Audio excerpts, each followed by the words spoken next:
dark, but we're at the Cheesecake Factory. My very first time, Sue.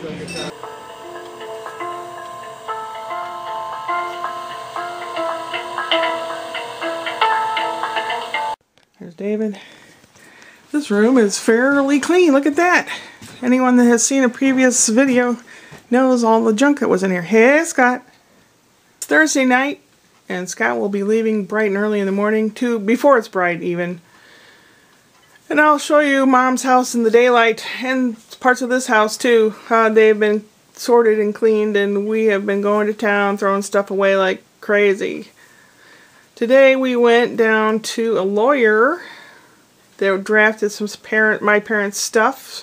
He's an old fella. He's living in an assisted living, but deluxe. Whoa. Anyway, he was explaining stuff like probate and what is clear and what is not clear, what we need to do, what paperwork we need to find. Oh boy, I had no clue that dealing with this kind of thing was going to be so complicated. Whew. But here is what Scott's calling an exit interview. Because I'm tired, he's tired. We ate at the Cheesecake Factory. It was my first time.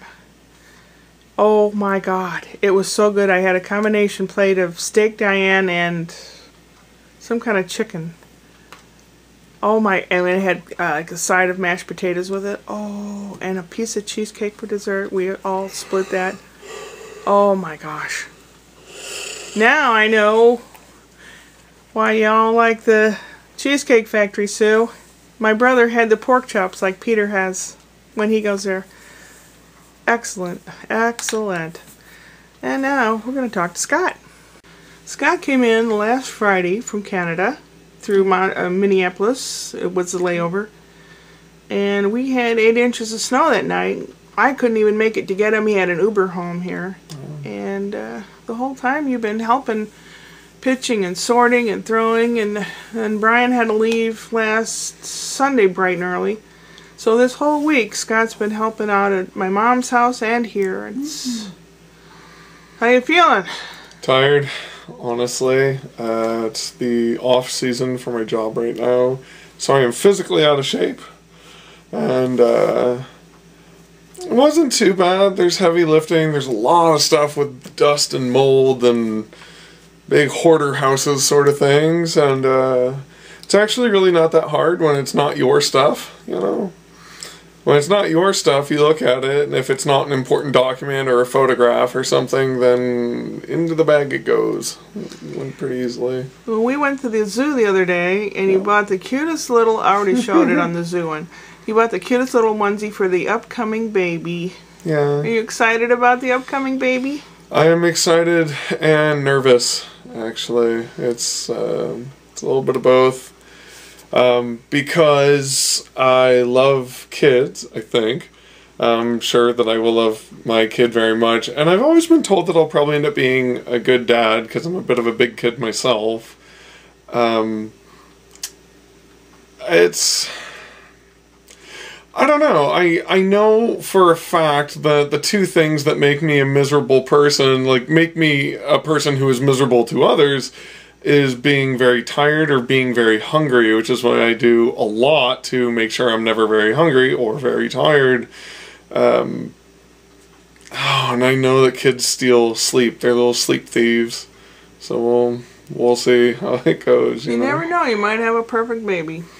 Yeah, that would be nice. Or have them mowing the lawn by the time they're 3 and send them out to get a job by the time they're 5, and then I can retire and they can... You can have him make you dinner and all that stuff. Push me around, and I'll get him a smart little outfit with white gloves, you know, and...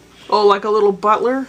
Yeah, or I'll have 4 kids and they'll carry me around on one of those... On a Peloton? Yeah, one of those moving thrones. It'd be nice. Oh, It'd be God. good. And next month they have an appointment that they will be able to, if desired, to find the gender of the baby. Yeah, we will. We'll find out the sex of the baby. I don't understand wanting to know or not wanting to know. I don't understand, I guess, the divide on that, but whatever. I think we're going to, just because we're excited about it and I want to know. So And the two names, girl or boy name, are... If it's a girl, my wife and I both like Sophie. And if it's a boy, she really likes the name Max, and there's nothing wrong with the name Max. It's just not one I'm completely endeared to. But through my wife's strength of character, we'll say, it will probably end up being named Max if it's a boy. Well, there's some good babies out there named Max. Simon named his baby Max. That's true. I would want our kid to be named Maximus, I think. I don't know. I'm just so on the name. But the problem is I don't have a better one to put forward. So we ate out a couple times during your trip here. We ate out at Los Fuentes, which was a Mexican place. Los Fuentes, yeah. Los Fuentes. Yeah. And tonight we ate at the Cheesecake Factory. Yes. Did we eat out anywhere else? I'm sure we did. Oh, Steak and Shake. Oh, I wasn't here for Steak and Shake. Brian was here for Steak and Shake. Oh, okay. Yeah. Nope, Los Fuentes was good, as always. Mexican food is unbelievably delicious. It always is. Well, to a point.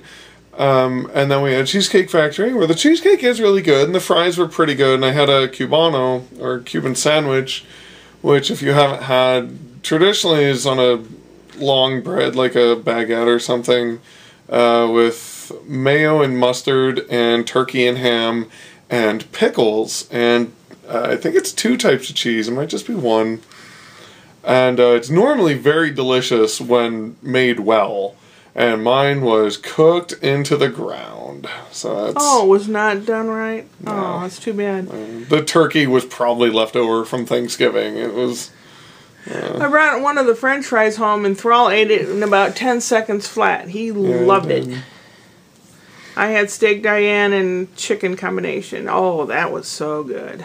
That was so good. Yeah. So today we had to run around town to go to the DMV. Oh, yeah. Which is essentially the Midwest version of what Limbo must be like. And so we go to the DMV, and then we also have to go deal with, was that guy a lawyer? Yes. A solicitor or something? He was a lawyer. Yeah, to have questions about deeds and titles and so on. And when I left the house this morning, I thought that we were just going over to my grandma's to do labor work. To do labor work. So I put on this old greasy pizza delivery t-shirt, and I don't have a jacket with me even though it's cold outside because we're going to be inside. We're going to be doing labor stuff. I'll be overheated. And I didn't know we were doing a bunch of errands around town. I didn't either. So they're like, come on, Scott, get in the truck. Here we go. Oh, yeah, all right. And the only thing I had was like a teal green 90s windbreaker that's like 3 sizes too big for me. So like every time we're going and we go to this really nice area to speak to a professional lawyer, and I look like a drifter, and not even a fashionable drifter.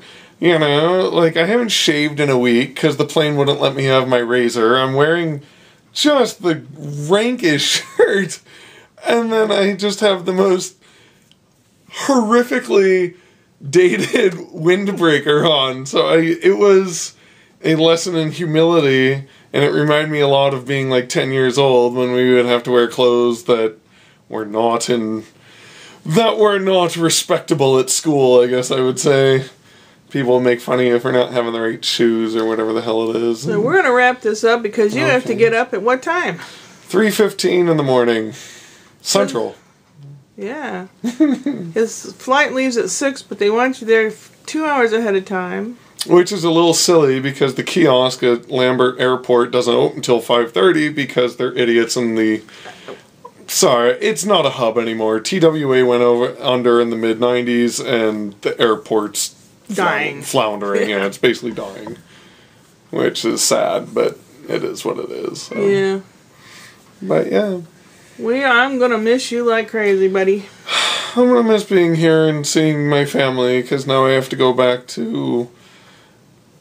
Your other family. Oh, well, yeah, but kind of also where I'm the stranger in a strange land, which is not a bad thing, but I don't really have... It still feels kind of empty. You've got a little empty spot in your heart. Well, I don't have my own circle of friends there, even though I've been there for 5 years. You know, it's hard to make friends. It's hard to have a social group and everything when you're already an adult. It can be tricky to break that barrier is all. So, it's not necessarily lonely because I'm surrounded by Marley's family, but we have a sense of humor, and I saw it in Uncle David as well, that really, there's a vein of humor there that we all share, and it's kind of fun to tap into that and be ridiculous every now and again. Yep. That's what family gatherings are for. Yeah, pretty much. You go to a funeral and you snicker, so it's... Okay, you want to say my catchphrase? I believe it's upward and onward. Yep.